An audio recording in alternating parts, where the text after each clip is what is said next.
Hi baby loves! Welcome back to our YouTube channel, and today meron kaming gagawin na something special para sa aking baby. And nakikita nyo ako yung nag-i-intro ngayon kasi it's going to be his birthday sa susunod bukas actually. Today is June 30 and yon, bibili kami ng mga katulong ko si Mamay Bo and yung isa naming friend. Bibigyan namin ng isang birthday surprise si Baby Loves Charles kasi he's been very malungkot these past few days. Alam niya, pag dumarating yung birthday, nai-experience ko yun eh. So, doon sa mga nakaka-experience ng tuwing birthday nila, yung parang pagbalungkot sila pag birthday nila, comment down below and tingnan natin kung makaka-relate tayo. So, ngayon, bibili kami ng party needs sa mall. Alright, samahan nyo kami. Sige.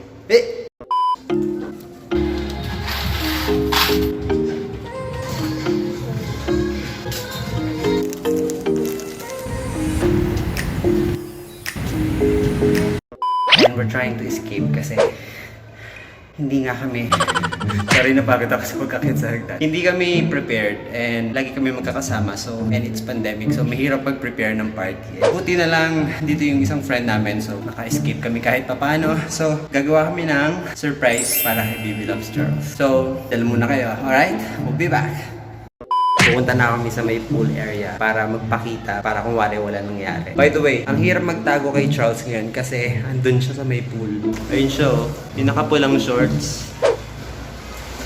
Ang sipag lumangoy.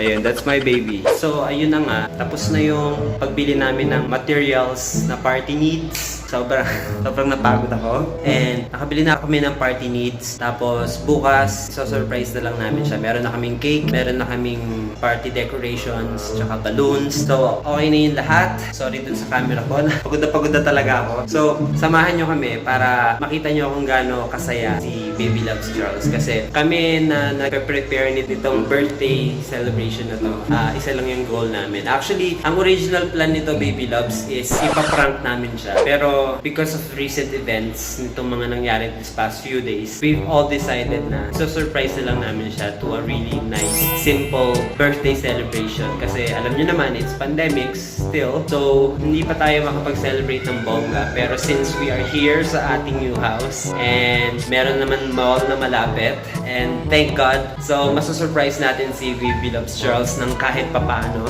And I hope sana magustuhan niya.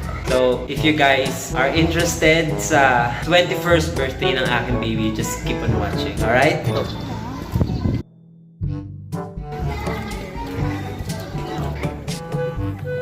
So, yun baby loves, nakabalik na kami dito sa bahay and nakabili na kami ng mga stuffs. Tapos, ikakabit na lang namin. So, dito namin ikakabit yung mga, ayan. Yes, dito namin ikakabit. So, kakonsyaba ko na si Mamay, tsaka yung isa pa naming friend para mag-antag doon, gift ng balloons, tsaka maglagay ng decoration. So, isa-surprise namin siya mamayang 12 sa birthday niya. So, para kumare, tambay-tambay lang kami dito, kumare walang plano, ganun. Tapos, ayun, mamayang 12, siguro, ang plano namin is lalabas ako, isasama ko si baby, tapos maglalakad-lakad, kumari may heart-to-heart talk, ganyan-ganyan. Pero ang totoo is, nagpe-prepare na sila dito. So, magmamadali sila mamaya sa pagkabit or sa pagbomba ng mga balloons. So, meron kami 21 na balloons kasi nga 21 na si baby. 21 balloons, tapos may nabili kami na happy birthday na malaki na nagkamali si ate kasi malaki talaga yon. Eto na, tumatawag na sila.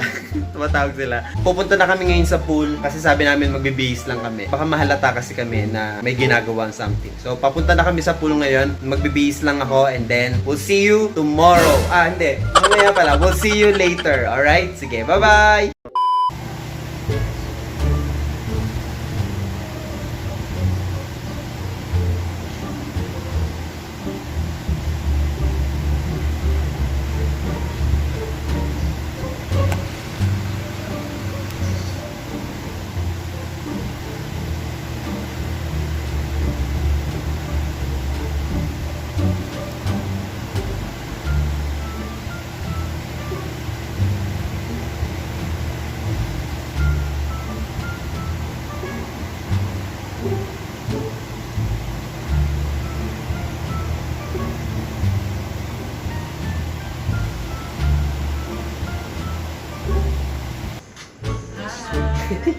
Ano siya? Nandun, kausap ni Eliza. Hi, Mamay. Hello! Ito na yung mga... Hindi ko alam ba't ka ito pinalik. Lumabas ka kasama mo eh. Oo, sobrang takot si Anissa kasi tarantang-taranta. Bigla ko dinala. So habang inaabala ko si Charles dun sa loob, sila yung nagpe-prepare ng mga stuff na pang surprise. So mamaya mga around 11, maglalakad kami, lalabas kami, tapos sila yung magpapasok ng mga stuff dun inside. So Huwag mo siya papatigil. mag-elevator na lang kami pababa. Oh, sige na. Pumesto kasi baka mamaya. Baka lumabas na siya dito at ma-curious. Mamaya na ulit. Bye-bye.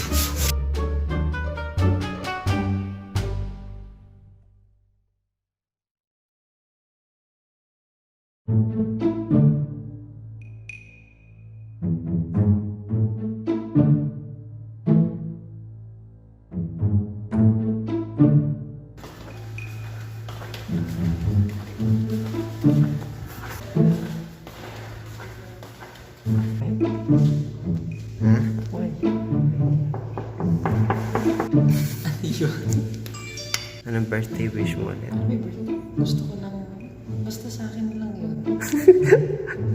Sungit mo naman. Hindi, personal kasi yung birthday wish ko. Parang ang puti mo naman dyan. Ang pogi mo.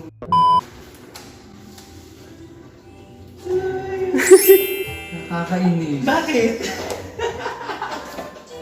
Halika dito. Happy birthday!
happy birthday. So, wala lang. Ngayon lang ako nakapag-message kasi umuwi ako galing akong trabaho.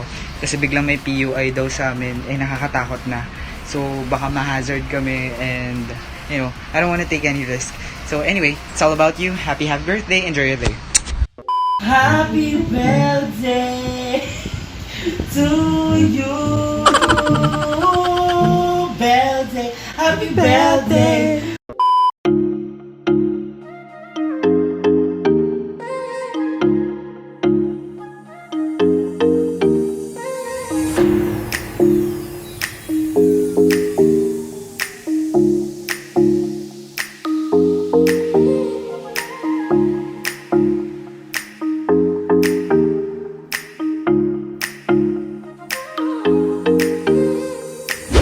What a wonderful